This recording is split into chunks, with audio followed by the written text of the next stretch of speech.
welcome back. So I'm really getting on this kick of doing jewelry. So I found these really cool little wood pieces, and I was going to maybe try to get some wood to cut on my Cricut just to show y'all that it can be done with my maker. But I just kind of was like, you know what, I just want to be able to just make these. But it is possible to get templates of different types of things like this shape and for earrings, and you can cut it with like basswood or something like that. I know the maker has it. I'm not sure Silhouette has it, but it is possible to do this and like cut different types of shapes or kind of designs and that kind of thing in there.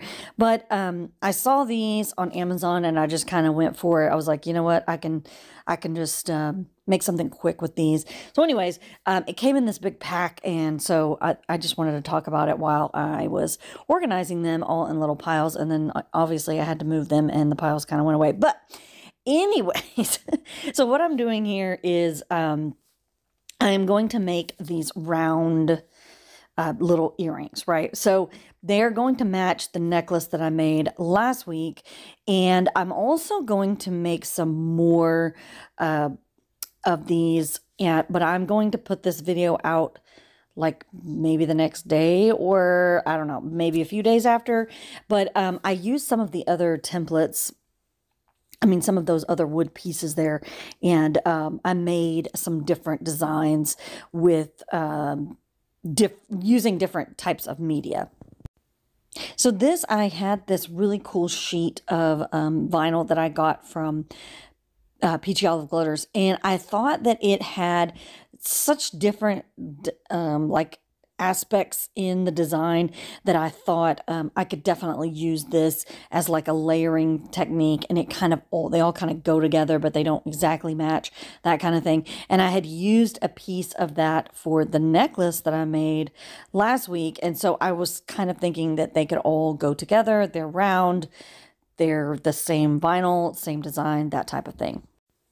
So all I did here was use my hole punch. I just hole punched wherever I thought the design would kind of, I guess, be a little bit different, or, you know, kind of be, have different elements or whatever on there. I made sure that pink was kind of on every little piece there, because I wanted to make sure that we had some of the same aspect of the design, you know, going throughout each and every little circle there. So, but I used the big 1 inch for the bottom circle. Now, it didn't cover it 100% exactly all the way around, but I was fine with that because it added a little bit of rustic look to it, which this whole thing is kind of a rustic look.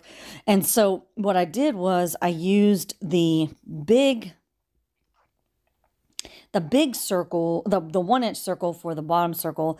Then I used the 1 inch circle for the smaller one, the next size down from there.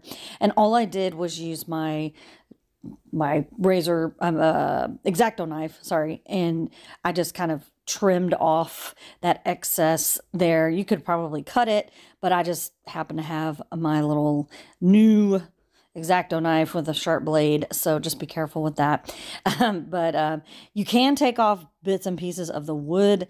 I would be careful about that too. So just take your time.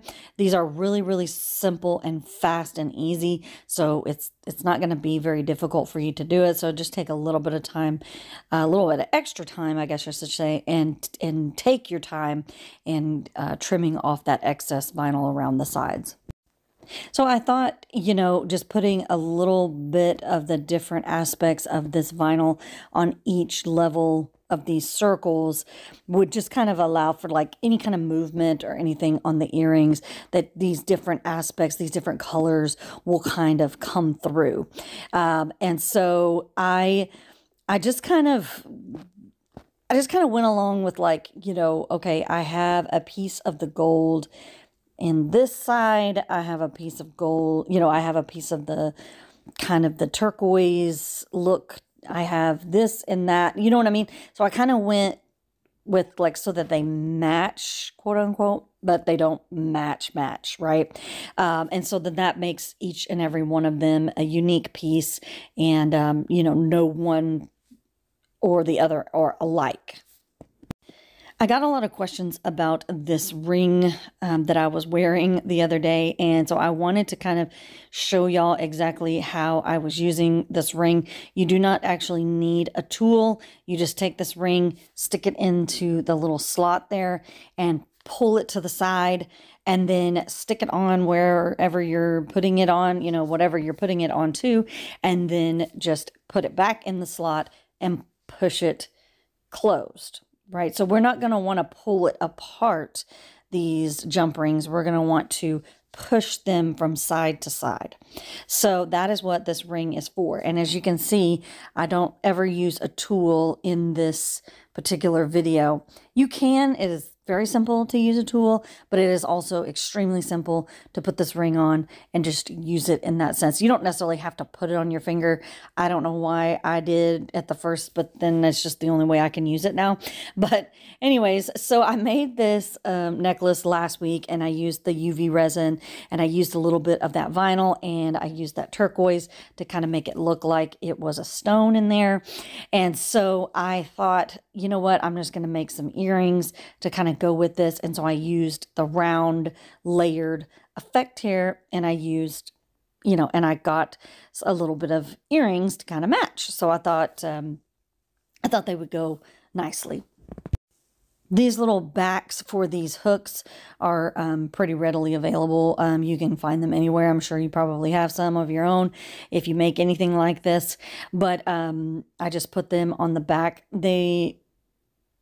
It just really depends on, you know, what style you like. I don't think any of them really matter on which one you use. I did use a silver jump ring last week to put that necklace on there. So I thought, let me go along with the same look. Even though the pendant itself is silver, I just wanted to use the same kind of findings there to put on the necklace, you know, to put it to the rings on there to put onto the necklace. So I just kind of changed that out just a little bit. But if I would have planned this ahead of time, I might have used maybe one of the antique-y looking, you know, pendants in the beginning, but this was kind of an afterthought. So anyways, this is my little set that I made. I was very excited. I really thought that this is something that you could definitely set out on a table if you had a, you know, a little show or something like that. Or they can just make really great little gifts you can just throw in. So anyways, please like and subscribe. This is to be continued, and I'll see you next time.